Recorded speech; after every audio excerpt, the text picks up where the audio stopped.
This is session 1 of what I'm calling God with us. Now at Christmas time we read readings which call Jesus Emmanuel, which means God with us. And we tend to think that this refers to Jesus living amongst us. But God is just as much with us today as he was when Jesus was on earth.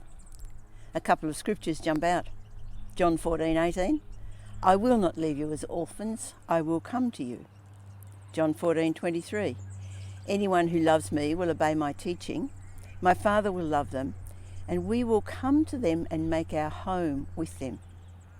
And then, of course, Matthew 28:20, and surely I am with you always, to the very end of the age.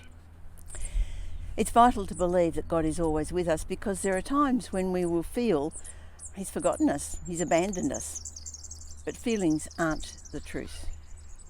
The only person who's ever been abandoned by God was Jesus himself. On the cross he cried out, my God, why have you forsaken me? The Father turned his back on Jesus because Jesus had taken on himself all the sin of human beings, and God cannot look on sin. And so there was the desperation of Jesus saying, my God, why have you forsaken me? But he did that so that we might never have to face that same thing. We might never have to face being abandoned by God. Now we may feel at times that he's forgotten our situation, but he hasn't. I mentioned in a previous reflection the poem Footprints, where there was 2 footprints in the sand of someone's life, and at a few stages in the tough times there was only one. And God explained that these were the times when he wasn't walking beside you, he was actually carrying you. The fact is, God is with us at all times, but it doesn't mean that we're always going to get the answer that we want. In those cases, the truth is that God is right there. He has a purpose for what's happening, and that purpose is far greater than our immediate relief. The best example I can think of for this is Jesus himself in the Garden of Gethsemane. A whole host of soldiers came armed, and they came to arrest Jesus. Peter's response was to pick up the sword and slash at one of the soldiers, cutting off his ear. And Jesus says to him, this is Matthew 26:32, put your sword back in its place, for all who draw the sword will die by the sword. Do you think I cannot call on my Father, and he will at once put at my disposal more than 12 legions of angels? Jesus had no doubt that the whole of heaven was with him at that time, but he also knew that what was happening had to happen. In verse 34, but how then would the scriptures be fulfilled that say it must happen this way?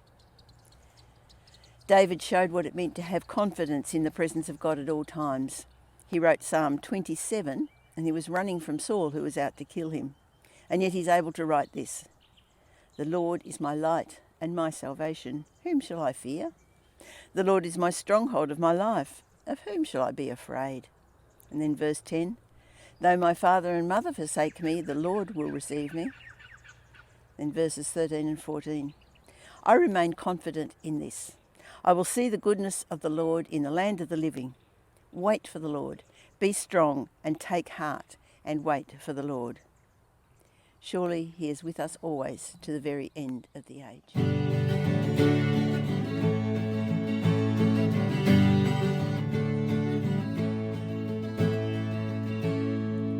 You've come to bring peace, to be loved, to be nearer to us.